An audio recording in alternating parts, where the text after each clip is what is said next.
জাতীয় সংসদ নির্বাচনের বাকি আর মাত্র 4 মাস। তার আগেই দেশে ফিরবেন বিএনপির ভারপ্রাপ্ত চেয়ারম্যান তারেক রহমান।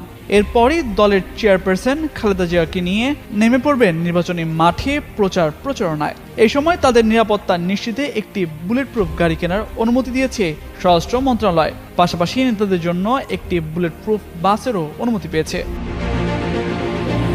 মন্ত্রণালয় সূত্রে জানা গেছে, চলতি বছরের জুন মাসে প্রথম একটি বুলেটপ্রুফ গাড়ি কেনার অনুমতি দেওয়া হয়।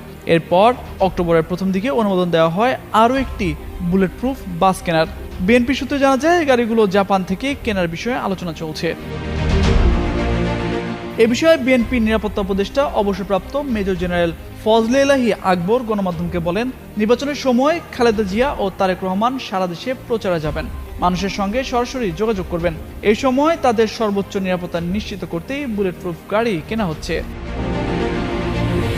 স্বরাষ্ট্র মন্ত্রণালয়ের কর্মকর্তারা জানিয়েছেন, রাজনৈতিক দলের জন্যই বুলেটপ্রুফ গাড়ির অনুমতি সাধারণত খুব কম দেওয়া হয়। অতীতে কেবল রাষ্ট্রপতি, প্রধানমন্ত্রী, বিদেশি দূতাবাস বা আন্তর্জাতিক সংস্থার প্রতিনিধিদের জন্যই এ ধরনের অনুমতি দেওয়া হয়েছে।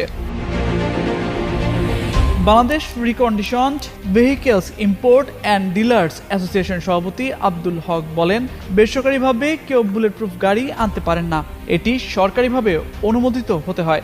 একটি গাড়ির দাম প্রায় $2 লাখ আর 800% শুল্ক দিয়ে আনলে মোট খরচ দাঁড়ায় প্রায় 22 কোটি টাকা।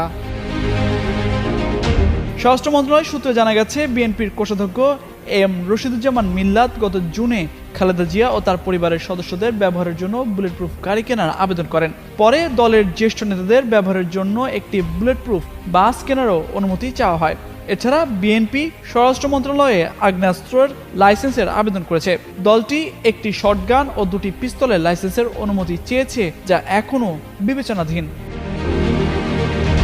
আইনশৃঙ্খলা বাহিনীর একাধিক সূত্র জানিয়েছে, বর্তমান রাজনৈতিক পরিস্থিতি ও আওয়ামী লীগের নিষিদ্ধ কার্যক্রমের পটভূমিতে বিএনপি নেতৃত্বের উপর হামলার আশঙ্কা থেকে এ নিরাপত্তার উদ্যোগ নেওয়া হয়েছে।